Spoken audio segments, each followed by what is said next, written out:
El primer olor que me recibe al volver de la oscuridad no es el que mi alma reconoce como hogar.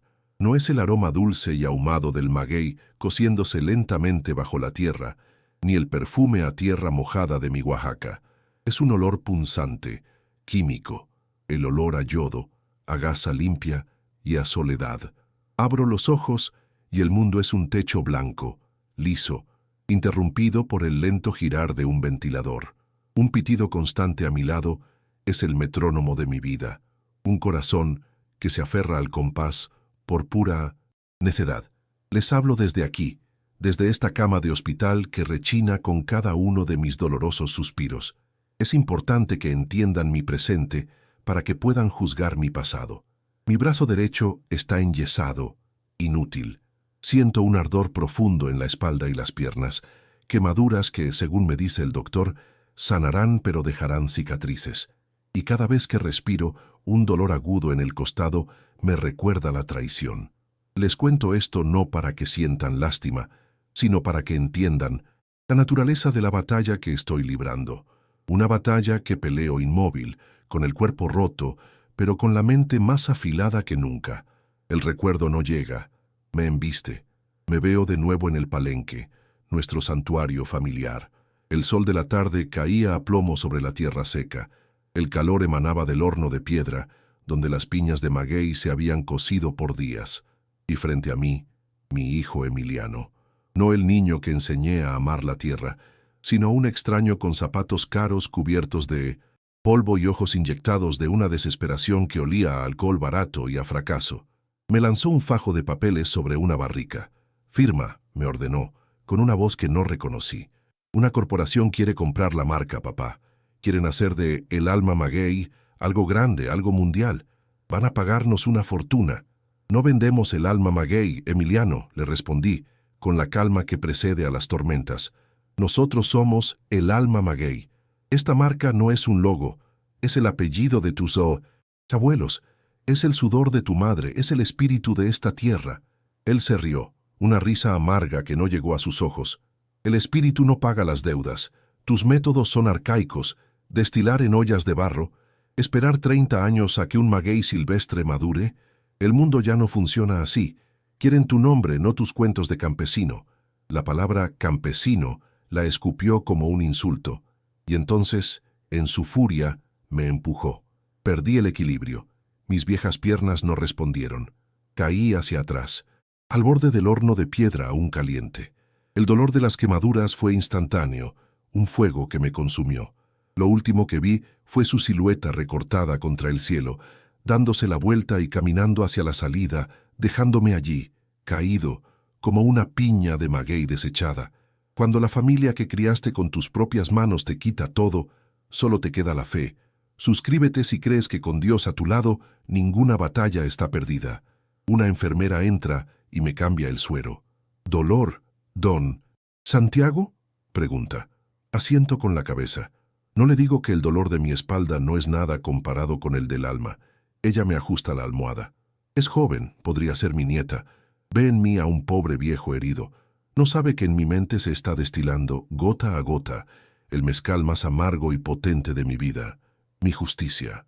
Miro por la ventana y veo las montañas azules que abrazan el valle de Tlacolula, las mismas montañas que vieron a mi bisabuelo plantar el primer maguey. Mi nombre es Santiago. Tengo 73 años y soy la cuarta generación de maestros mezcaleros. Mi palenque, El Alma Maguey, no es una fábrica. Es un templo donde honramos la planta sagrada. Mi difunta esposa, Rosa, lo entendía. Ella era el corazón de este lugar. Recuerdo verla sentada junto al alambique de barro, cantándole en voz baja a las primeras gotas de mezcal que brotaban. «Hay que tratarlo con cariño, Santiago», me decía, «porque guarda el espíritu de la planta, y el espíritu es celoso». Cuando ella murió, el mezcal perdió parte de su dulzura. Intenté enseñarle todo esto a Emiliano. Recuerdo un día cuando él tenía apenas 10 años, lo llevé a caminar por el monte. «Mira, hijo», le dije, arrodillándome junto a un maguey espadín joven. «No lo vemos, pero debajo de la tierra sus raíces se abrazan a las de sus hermanos. Se cuidan, se alimentan juntos. Son una familia. Así debemos ser nosotros». Él no miraba la planta, miraba una camioneta nueva que pasaba por el camino. Cuando sea grande voy a tener una de esas, papá. Esa debió ser la primera señal. Su corazón nunca estuvo en la tierra, siempre estuvo en el asfalto. El maguey le enseña al hombre la lección más importante. Amigos míos, es una de mis frases de oro. Las cosas que valen la pena no se pueden apresurar. Toman una vida en crecer y un instante en ser destruidas por la impaciencia. Emiliano nunca aprendió esa lección. Se fue a la Ciudad de México, se enamoró de una mujer llamada Lorena que tenía ojos de calculadora, y juntos intentaron construir un imperio de apariencias. Importaban licores de moda, los embotellaban con etiquetas llamativas y los vendían al triple de su valor. Construyeron un castillo de arena, y la primera ola de una mala economía se lo llevó todo. Las deudas los ahogaron, y fue entonces cuando el hijo pródigo regresó a casa, no buscando perdón, sino buscando algo que vender. Y ahora estoy aquí, inmóvil. Mi cuerpo es un mapa de la violencia de mi hijo. Él cree que ganó. Cree que con esos papeles firmados, la marca es suya. Cree que vendió mi alma a una corporación que inundará el mercado con un líquido insípido que llevará el nombre de mis abuelos. Debe estar celebrando con su mujer, brindando por su astucia, por haberse librado del viejo loco que se aferraba al pasado. Pero mientras el suero gotea en mis venas, una sonrisa se dibuja en mi rostro agrietado, porque Emiliano, en su ceguera, cometió el mismo error que cometen todos los codiciosos. Se llevó el cofre, pero dejó la llave. Se llevó el nombre, pero dejó el alma. Él no sabe, y la corporación tampoco, que el verdadero valor de El Alma Maguey no está en un registro de marca. El verdadero tesoro está en mi memoria. Está en un cañón secreto en la sierra, a un día de camino a pie, donde crece el último reducto de maguey tobalá silvestre, una variedad que tarda 30 años en madurar y produce un mezcal que los ángeles beberían. Un lugar que solo yo conozco. El tesoro está en el proceso de destilación en barro, un secreto familiar que cambia con la luna y el humor del viento. Compraron un nombre, pero no pueden comprar mi conocimiento. Y un mezcal sin el alma de su maestro es solo alcohol corriente. Mi venganza no será un pleito de abogados. Será mucho más simple. Dejaré que prueben su propia medicina. Dejaré que el mundo entero descubra el sabor de la traición. Han pasado 10 días desde que desperté en este infierno blanco. 10 ciclos de luz y oscuridad marcados por el cambio, de turno de las enfermeras y el sabor metálico de las pastillas. Mi cuerpo es un campo de batalla. Los huesos sueldan con una lentitud exasperante, y las quemaduras en mi espalda todavía arden como un recordatorio del infierno que viví. El doctor me dice que soy un hombre fuerte, que mi recuperación es un pequeño milagro. Pero no es la fuerza de mis músculos la que me mantiene aquí, es la fuerza de mi propósito. Cada mañana, cuando la luz anaranjada de Oaxaca se cuela por la persiana, no veo un nuevo día de dolor. Veo un día menos que le queda al reinado de mentiras de mi hijo. La inmovilidad es una tortura para un hombre acostumbrado al trabajo físico, pero ha sido una bendición para mi mente. Sin las distracciones del día a día, mis pensamientos son claros como el mezcal de punta. Repaso mi plan una y otra vez, lo destilo, lo refino. Sé que no puedo hacer esto solo. Mi cuerpo es una prisión y necesito a alguien que sea mis ojos, mis oídos y mi voz en el mundo exterior. Necesito un aliado. Pero no puede ser cualquiera. No puede ser un abogado que solo entienda de leyes, ni un amigo que solo actúe por lealtad. Necesito a alguien que entienda el lenguaje del alma, el lenguaje de la tierra. Alguien que, al probar mi mezcal, no solo sienta el alcohol, sino que pueda saborear la lluvia, el sol y el trabajo de 4 generaciones. Y entonces, un rostro viene a mi mente. Una joven periodista de la Ciudad de México que visitó el Palenque hace un año. Se llamaba Isabela Contreras. La mayoría de los periodistas que venían eran como colibríes. Revoloteaban, tomaban una foto bonita, una frase pegadiza y se iban. Ella no. Ella fue diferente. Llegó en un coche pequeño y polvoriento, vestida con sencillez, y en sus ojos no había prisa, sino una curiosidad profunda y respetuosa. Recuerdo que se quedó todo el día. No le interesaba el lado instagrameable del mezcal. Me preguntó por mi abuelo, por las historias de mi padre, quiso tocar la tierra, oler el maguey cocido, sentir el peso de la rueda de piedra. Al final del día, mientras compartíamos una jícara de tobalá bajo el cielo estrellado, me dijo algo que nunca olvidé. Don Santiago, la gente en la ciudad está olvidando el sabor de la verdad. Venden productos con historias inventadas por publicistas. Lo que usted tiene aquí no es una historia, es una raíz, y las raíces son lo único que nos puede salvar. Vi en ella el mismo respeto por la tradición que tenía mi difunta Rosa. Vi un alma vieja en un cuerpo joven. Ella era la indicada. Me costó un día entero convencer a la enfermera jefe de que me ayudara a encontrar su número. Tuve que inventar una historia sobre una sobrina perdida. Finalmente, con el teléfono en mi oreja temblorosa, marqué. Su voz sonó profesional, distante, hasta que me identifiqué. «¿Don Santiago?», dijo, y su tono cambió por completo, llenándose de calidez. «Qué alegría escucharlo. He pensado mucho en usted, en su palenque». La interrumpí suavemente. «Isabela, hija, te llamo desde un hospital en Oaxaca. Me ha ocurrido una desgracia». Le conté una versión muy resumida. Le hablé de la venta de la marca, de la traición. No entré en los detalles violentos, no todavía, pero le hablé del peligro que corría el verdadero legado de El Alma Maguey. La corporación que compró el nombre va a lanzar un producto industrial, un insulto a todo lo que representamos, y el mundo creerá que ese es mi mezcal. Necesito que alguien cuente la verdadera historia. Necesito que el mundo sepa lo que están a punto de perder. Hubo un silencio al otro lado de la línea, un silencio cargado de indignación. «Dígame qué necesita, don Santiago». «Lo que sea», respondió con una convicción que me llegó al alma. «Necesito que vengas a Oaxaca, que nos veamos aquí en este cuarto de hospital. Te prometo, a cambio de tu tiempo y tu confianza, la historia más importante de tu carrera». Colgué, y una paz extraña se apoderó de mí. Había lanzado mi mensaje en una botella al vasto océano del mundo, confiando en que llegaría a la orilla correcta.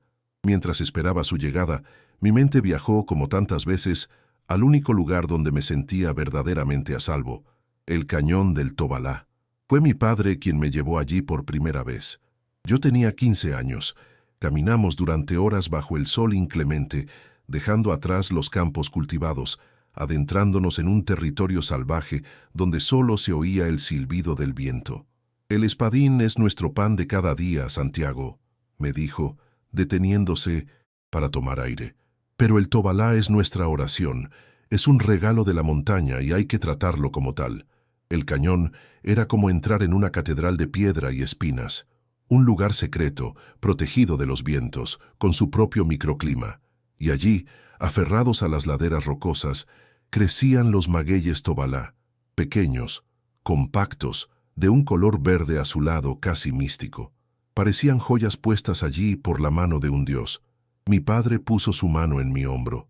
Su voz era grave, solemne, y me dijo, la frase de oro que ha guiado toda mi vida. «El maguey no nos pertenece, Santiago. Nosotros le pertenecemos a él. Somos sus guardianes, no sus dueños. El día que olvides eso, lo perderás todo». Ese día entendí que mi trabajo no era un negocio, era un pacto sagrado, un pacto que Emiliano en su ceguera había roto. 2 días después, la puerta de mi cuarto se abrió.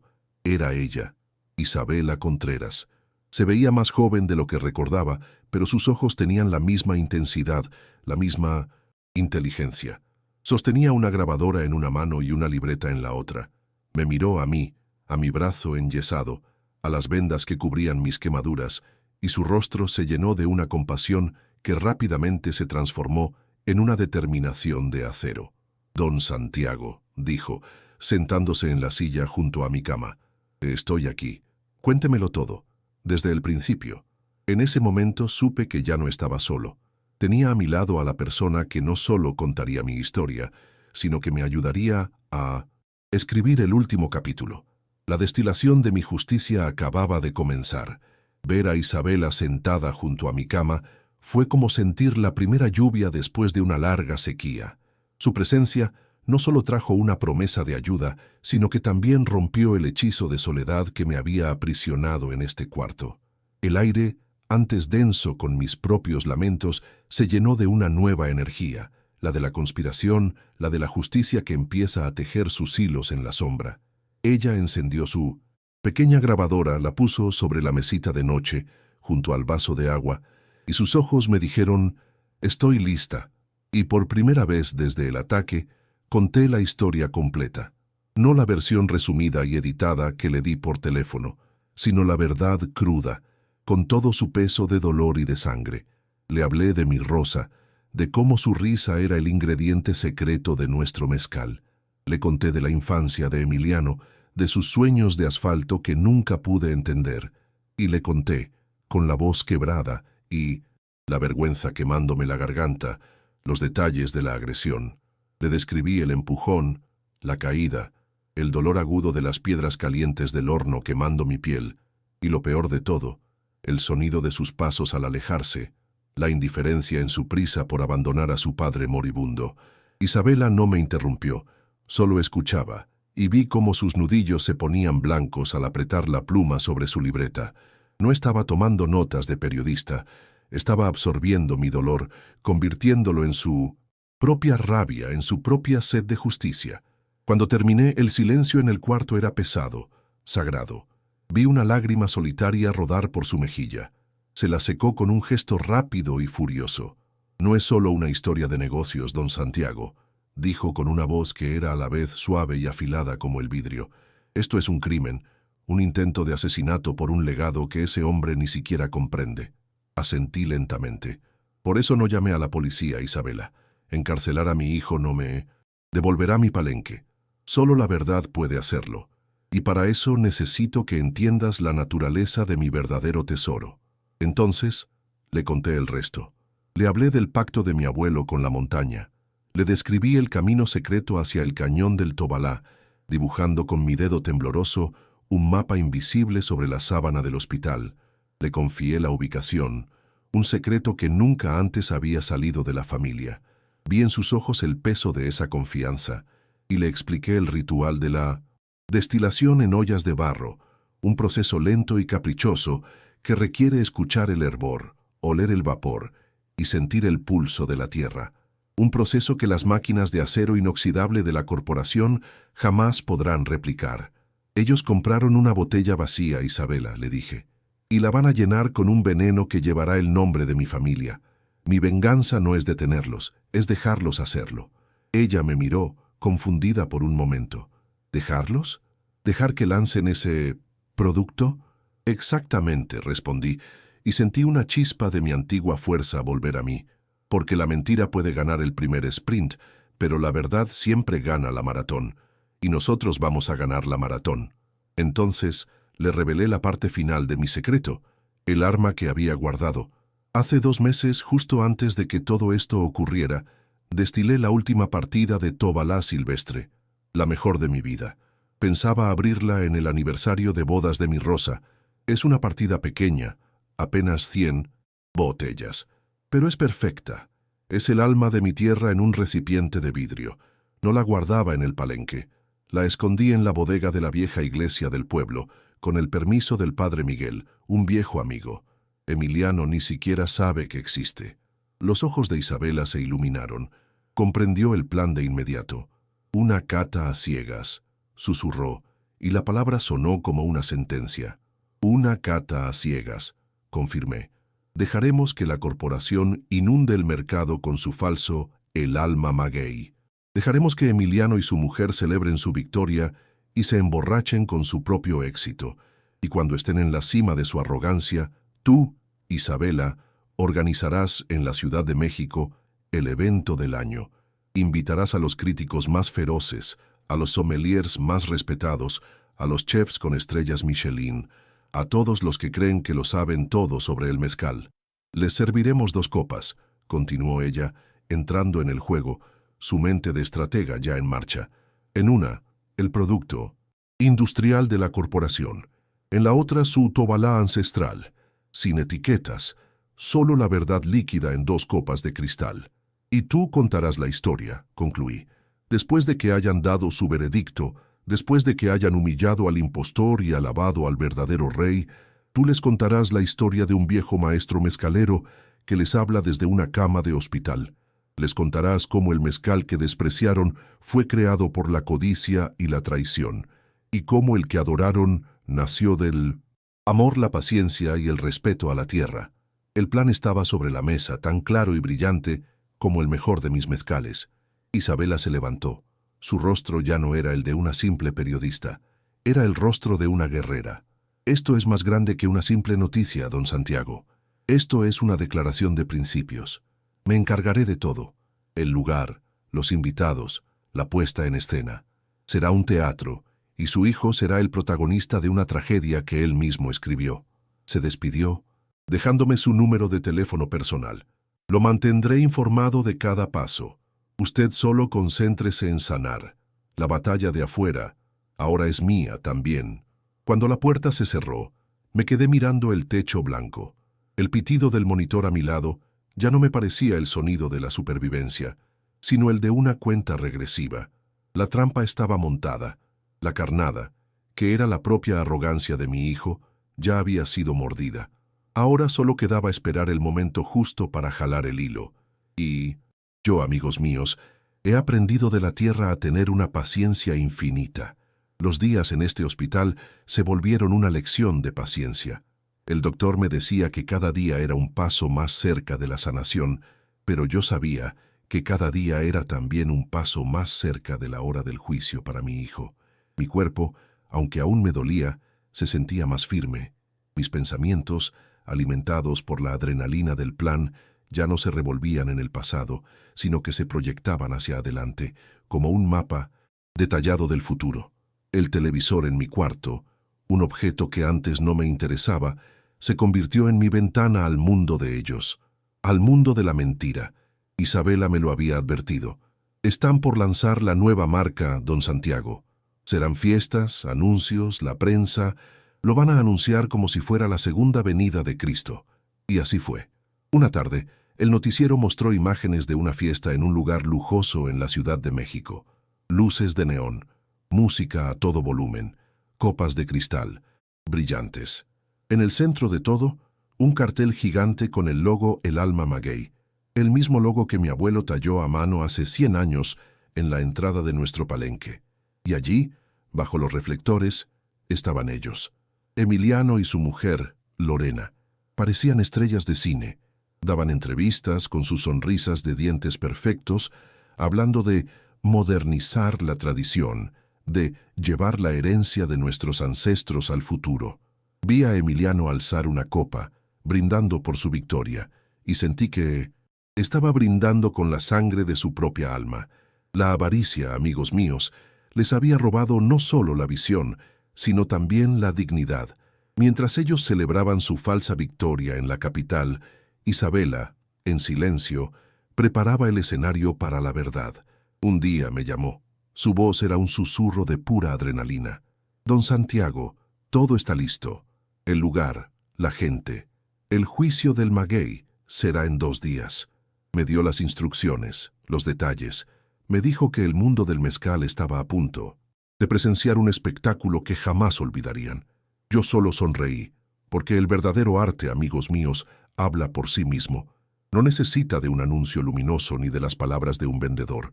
Solo necesita un momento de silencio. La noche del evento estaba solo en mi cuarto. Miré mi reflejo en el vaso de agua. Ya no era un anciano roto. Era un guerrero en la víspera de la batalla. Prendí el televisor en la programación local, buscando las noticias, pero nada. Mi plan no era de esos que se anuncian a los 4 vientos. La justicia poética se cocina a fuego lento. Horas después, recibí una videollamada de Isabela. Su rostro radiante iluminó la pantalla. Ella estaba en un salón elegante, lleno de personas que se veían importantes. Vi a hombres con trajes y mujeres con vestidos de diseñador. No estaban en una fiesta. Estaban sentados en mesas, con vasos de mezcal, y sus rostros eran serios, concentrados. Me acerqué más a la pantalla y reconocí a algunos de ellos. Chefs con estrellas, Michelin. Críticos que podían hacer o deshacer la reputación de una marca con una sola reseña, los dueños de los bares de mezcal más famosos de Nueva York y Tokio, los más grandes expertos. Isabela me sonrió y puso la cámara en un trípode, apuntando a la mesa principal. Habló a la audiencia. Señores, gracias por venir a esta cata a ciegas. Tienen frente a ustedes 2 mezcales. La primera copa es de una marca muy conocida que ha prometido modernizar la industria. La segunda es un mezcal del ad que no les diré nada. Los invito a probar y a decirme la verdad, solo la verdad. Los expertos empezaron. Olieron la primera copa, la probaron. Vi en sus rostros una desilusión educada, una indiferencia. Es plano, dijo un sommelier. Es mezcal, dijo otro, pero no tiene alma. Es solo alcohol. Oí sus críticas, y a pesar de todo el daño que me hizo, sentí pena por mi hijo. Él había intentado vender un producto vacío, una mentira, y entonces llegó el momento de la verdad. Los expertos probaron la segunda copa, y el silencio se hizo profundo. Nadie dijo una palabra por un minuto entero. Solo escuché el sonido de los sorbos, el murmullo de un asombro contenido. Sus ojos se abrieron, sus expresiones pasaron de la concentración a la incredulidad, y luego al asombro. El crítico más famoso, un hombre de cabello blanco que se jactaba de haber probado todo, finalmente habló. Su voz temblaba. Esto no es de este mundo. Esto es el sabor de la tierra misma. Es el gusto de la historia. Creí que este sabor se había perdido para siempre. Esto es... Y se quedó sin palabras. Otro experto lloró, literalmente. Es el sabor de un mezcal con el corazón roto, con un dolor profundo, pero una belleza infinita. Isabela, con las lágrimas en los ojos, tomó el micrófono, y entonces reprodujo la grabación de mi voz que yo le había dado en este mismo cuarto. Les hablé a los presentes, les conté cómo el mezcal de la segunda copa era el alma maguey, cómo era el fruto de la paciencia de mis ancestros, y cómo mi hijo había intentado destruir ese legado para venderles un producto vacío. Les hablé de mi fe y de mi promesa de que la verdad saldría a la luz, y al final de la grabación les mostré mi rostro en la pantalla. Un viejo de 73 años, con el brazo enyesado y el rostro magullado, pero con la mirada de un guerrero que había ganado la batalla sin levantar la mano. En ese momento, vi en la pantalla del celular que la noticia explotó. Los periodistas en la sala, que habían sido invitados por la reputación de Isabela, ahora tenían la historia de sus vidas. El titular más importante del mundo del mezcal decía: El sabor de la verdad. Un maestro mezcalero revela que el producto de su hijo es una farsa. Mi venganza había sido un éxito. La corporación que había invertido millones en su lanzamiento se enfrentaba a un desastre de relaciones públicas sin precedentes, y mi hijo, que había creído tenerlo todo, se daría cuenta de que había vendido su alma por nada. Los días que siguieron a mi victoria en la pantalla del teléfono fueron un torbellino. No solo me visitaba el personal del hospital, abogados, curadores de museos y periodistas llegaban a mi cuarto, ofreciéndome contratos, entrevistas y oportunidades de las que nunca me había atrevido a soñar. Pero mi mente ya estaba en otro lugar. La señora Farias, la abogada de la corporación, regresó con una expresión de completa derrota. No vino a negociar, sino a rendirse. Mis clientes retiran el trato, me dijo con voz baja, y están dispuestos a cederle el control total de la marca y de las escrituras de la finca. En su lugar, ellos se quedarán con la demanda de Emiliano y su socia. Era la justicia que yo había soñado, servida en una bandeja de plata, sin necesidad de pelear. Yo solo asentí, con una paz que nadie en esa habitación podía comprender. Yo no luché por el nombre, luché por el alma. El castillo de naipes de Emiliano se vino abajo con la rapidez de un viento de huracán. Sin el respaldo de la corporación, sus deudas se convirtieron en un monstruo que no pudo controlar. Lorena, la mujer que lo había empujado a la ambición, lo abandonó. Su amor no era por el hombre, sino por el dinero que él le prometía. Cuando se dio cuenta de que el grifo de la fortuna se había cerrado, ella simplemente desapareció. Escuché que el banco se quedó con el apartamento de Emiliano en la Ciudad de México y que él sin dinero ni amigos, perdió su negocio. Se dice que lo vieron por última vez solo, en 1917. Un autobús saliendo de la ciudad, con la mirada vacía, el eco de su fracaso retumbando en sus oídos. Yo no sentí alegría, solo una profunda tristeza. Un alma que vive en la oscuridad es su propio infierno, y el infierno de Emiliano fue no entender que el tesoro que buscaba con tanto afán ya estaba en sus manos. Finalmente, el día de mi regreso a casa llegó. Mis amigos, los campesinos de las fincas vecinas, vinieron a recogerme en una caravana de camionetas polvorientas. Me llevaron de vuelta al Palenque. El camino que yo había recorrido tantas veces ahora parecía un río de recuerdos. Las cicatrices en mi espalda y en mi alma se sintieron como un mapa de mi viaje. Mi venganza no fue la miseria de mi hijo. Mi venganza fue la vida que brotó de las cenizas de su traición. En la plaza del pueblo, en una ceremonia sencilla pero llena de un amor genuino, hice el anuncio. Esta tierra no es solo mía, dije, y mi voz era como el eco de mis ancestros. Pertenece al espíritu del maguey, y el espíritu del maguey le pertenece a todos nosotros. La finca El Alma. Maguey no será una propiedad privada, se convertirá en una cooperativa para todos los campesinos de la región que quieran honrar la tradición. Seremos una escuela para los jóvenes, un lugar donde la paciencia y el respeto se destilan en cada gota de mezcal, y el secreto de la lágrima de la montaña, el conocimiento que mi hijo despreció, ya no será solo mío. Será un tesoro para ser compartido y protegido por toda la comunidad. Y entonces hice lo que tenía que hacer. Delante de todos llevé a los ancianos del pueblo a la entrada del cañón. Les mostré el camino secreto y les di la misión de proteger y cuidar los últimos magueyes Tobalá. Con la ayuda de la comunidad, mi cuerpo, aún débil, se llenó de una fuerza que nunca antes había sentido. Juntos restauramos el palenque, limpiamos el horno, y mi voz, que antes solo hablaba de la soledad de mi vida, ahora enseñaba compasión a una nueva generación. Hoy les hablo no desde un hospital, sino desde el patio de mi palenque. El aire huele a leña quemada y a agave dulce. Veo a los hijos de mis vecinos corriendo entre las plantas y oigo el sonido de la risa de los jóvenes aprendiendo a tostar café. Mi viejo taller no está más, pero hemos construido uno nuevo, lleno de nuevas herramientas, que se ha convertido en una escuela para la próxima generación. Mi hijo me quitó una finca, y Dios, a cambio, me dio un jardín lleno de música. Y ese, amigos míos, es un legado que ninguna codicia puede destruir. Gracias por escuchar mi voz. Si crees como yo que la bondad y la dignidad son nuestra mayor fortaleza, suscríbete para no perder ninguna de las historias que nacerán aquí. Me llenará de fuerza saber que no estoy solo. Así que, por favor, dime en un comentario desde qué parte del mundo me estás viendo.